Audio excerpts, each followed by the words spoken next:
Floyd Mayweather official nang nilabas ang kanyang bagong kumpanya mga boss. May bagong pagkakakitaan na naman si Floyd Mayweather na hinango sa kanyang perpektong kartada na 50-0. Ayon sa ulat, official nang ipinalabas ni Floyd Mayweather ang kanyang sariling nationwide legal network na pinangalanang The Money Team Law Firm. Ang slogan nga ng kanyang kumpanya, 50-0 never loss. Ginamit ni Mayweather ang kanyang perpektong record upang i-market ang bagsik ng kanyang mga abogado. Sa pamamagitan umano ng kanyang mga abogado ay hindi ka matatalo sa isang kaso. Ang serbisyo nga po ng kumpanyang ito ay isang personal injury legal network na nakatutok sa mga biktima ng aksidente sa kotse, medical malpractice, civil rights at corporate wrongdoing. Gumagana ang kanyang kumpanya sa contingency basis, no win no fee. Ibig sabihin pala nito, wala kang babayarang upfront cost o wala kang munang babayarang pera.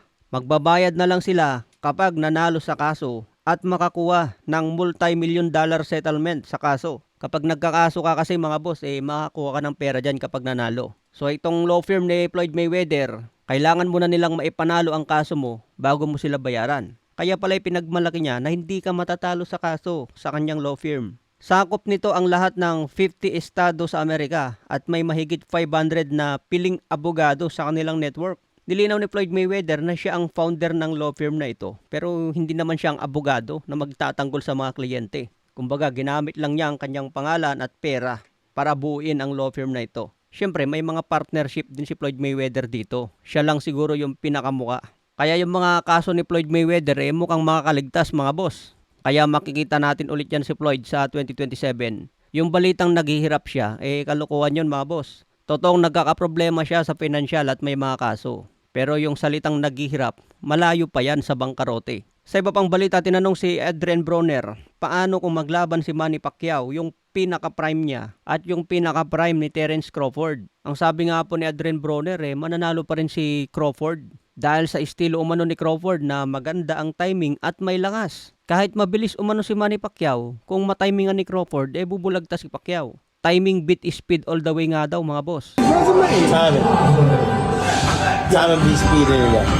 So, pabor ba kayo sa sinabi niya ni Broner mga boss? May isang interview rin si Crawford kung saan tinanong siya kung sa tingin niya kaya niyang i-knockout si Manny Pacquiao. Sumagot nga po dito si Crawford na 1,000%. So, ganun po kakumpiyansa si Crawford.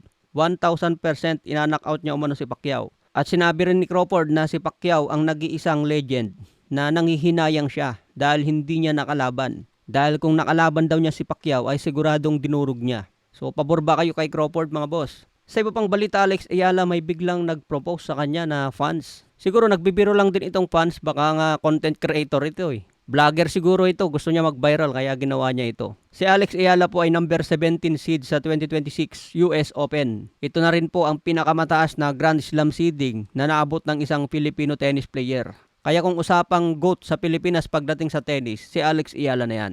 Okay mga boss, follow for more updates.